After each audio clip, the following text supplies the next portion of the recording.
नमस्कार। हिंदी की पाठशाला यूट्यूब चैनल में आप सबों का स्वागत है। अब हम लोग भ्रमर गीत सार का 31वां पद पढ़ेंगे और उसकी व्याख्या करेंगे।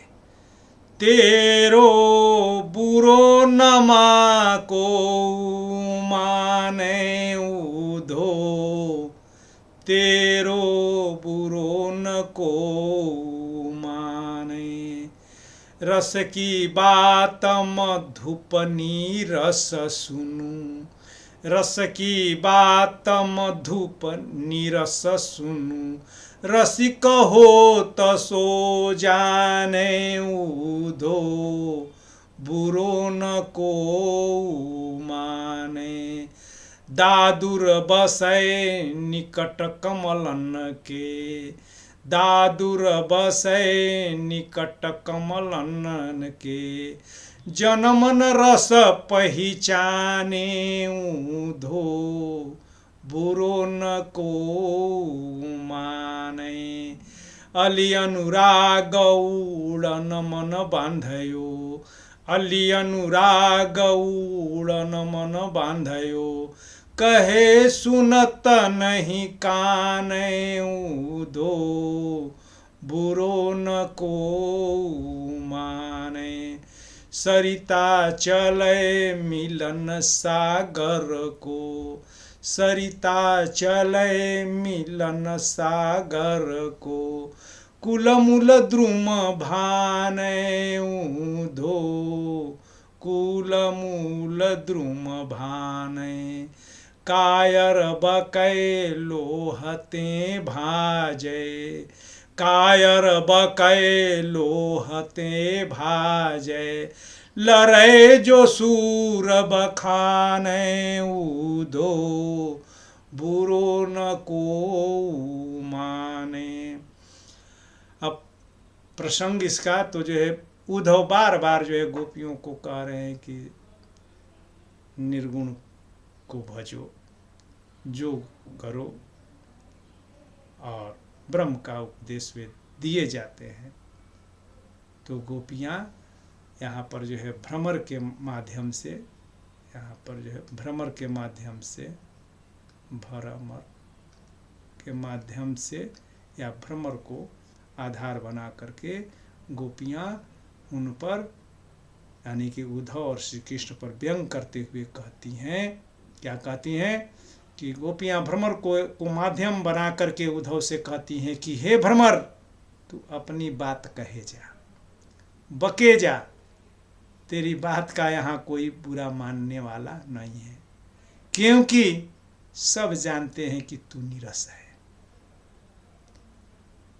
तुम में निरसता है, तुम प्रेम की बात समझ ही नहीं सकता है। अरे प्रेम की बातें तो वही जान सकता है जो कि प्रेमी होता है, जो प्रेम करता है, एकनिष्ठ प्रेम करता है।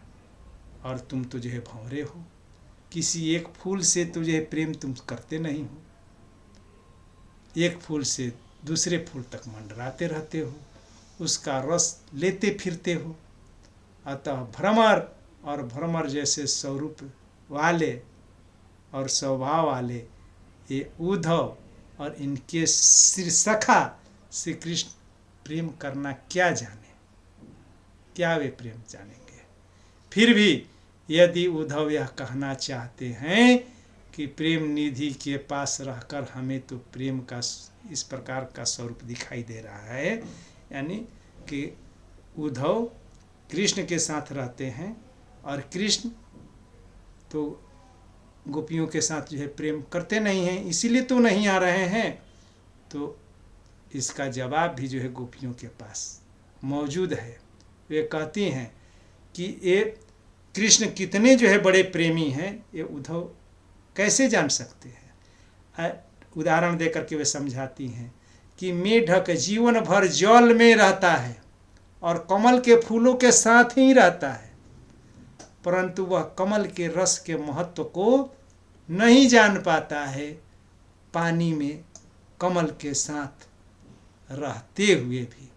जबकि इसके विपरीत, इसके ठीक उलट एक भंवरा जो कमल से दूर रहता है, परंतु वह कमल के प्रेम पास में बंधा हुआ रहता है और उसका मन कमल से ही जुड़ा हुआ रहता है और वह उड़ उड़ करके उसके पास आ ही जाता है।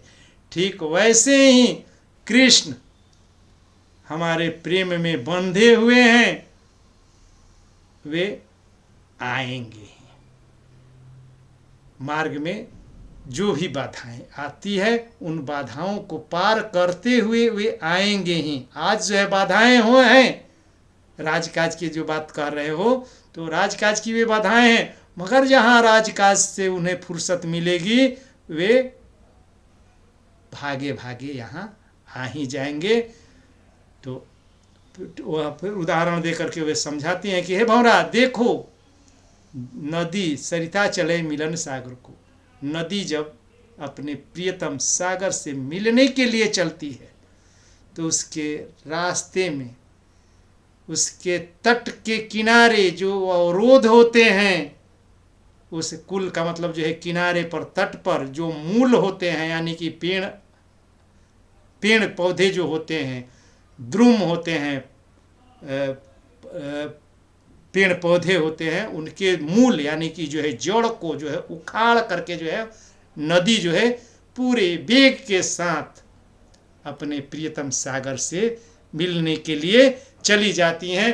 वैसे ही जो है श्री कृष्ण को जब मिलना होगा, जब समय मिलेगा, वे सारी बाधाओं को जो है तोड़ते हुए, दूर करते हुए आ जाएंगे। कायर बकै लोहते भांजे। आगे गोपियां कहती है कि कायर सिर्फ जो है बकवास करते हैं, बकते हैं, डींग हाँकते हैं, बड़ी बड़ी बातें बोलते हैं। मगर जब गोपियां कहती है कि जो प्रेमी होते हैं वे बड़े ही जो है साहसी होते हैं, निडर होते हैं, प्रेम में कायरों के लिए कोई स्थान नहीं है।